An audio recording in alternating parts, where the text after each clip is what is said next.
the crazy thing is, you know, having a really tough upbringing, you know, I used to use art as a form of escapism. Now, not all, I would say escapism can have a negative connotation. Okay. Because the idea of escapism is, you know, you're abdicating good responsibilities. Got you. We're not talking about that. Excellent. What we're talking about is having the gift of being able to let your imagination soar. Ooh, come on, man. You know, with being able to go somewhere in your mind when you actually can't physically go there. That's a beautiful thing. You know, due to, you know, some people are in dire straits. They can't. Financial limitations. Right. It could be physical limitations. Right.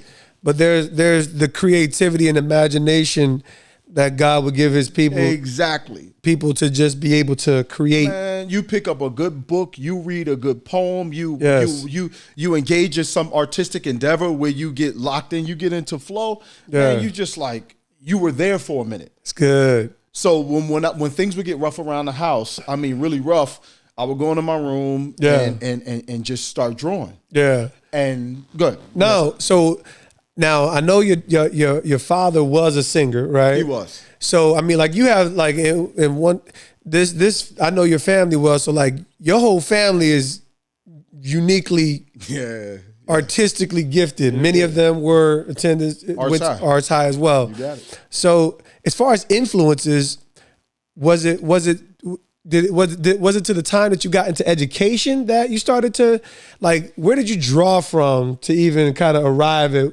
I know you, Alex, would throw out a beautiful flower. I'm looking at this dude. We talk about DMX. We talk about crack. We talk about all kind of stuff. But Alex get the sketching, and it's this flower. He's like, oh man, here's a begonia. Listen, they beautiful. They are. It is fantastic. So what do you know? Like, what were some of the influences that you felt like you really drew in and was like, oh man, this is. I'm gonna tell you, I think my favorite guy, my favorite artist of all time is Leonardo da Vinci. Now, famous name. Why?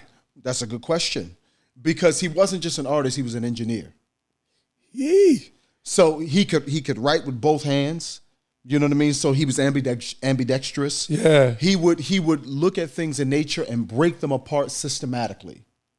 And that would inform, so like symmetry, everything. He made the Vitruvian Man. So when you look at, he would look at stuff to find out how it works.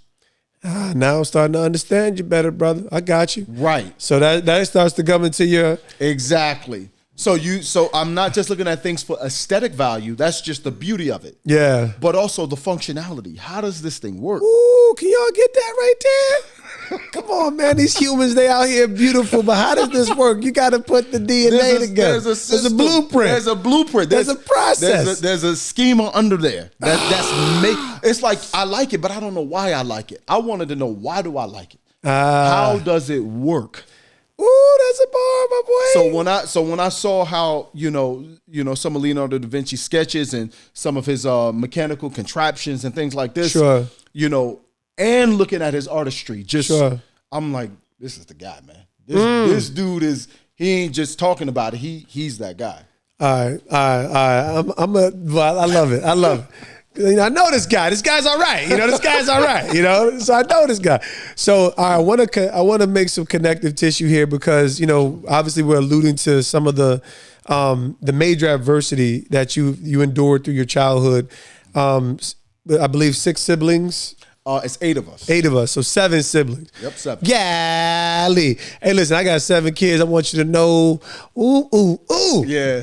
And I did it the suburban way. Y'all was out here in these streets, in these mean streets. We was out here in Newark, New Jersey, man. With a lot of instability, and like I said, we all get the parents we get. We all, you know, God determines our boundaries, our borders, our dwelling place. Mm-hmm. There's so many things that are out of our power.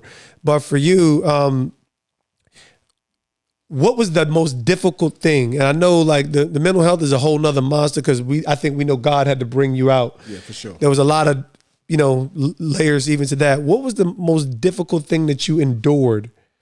And, you know, as I'm seeing art as a healing place, how did you really overcome it? And how did it cause you to become this budding flower, right? Like, because you arrived at places like when I look at your, some of the opportunities that were created through your skill set.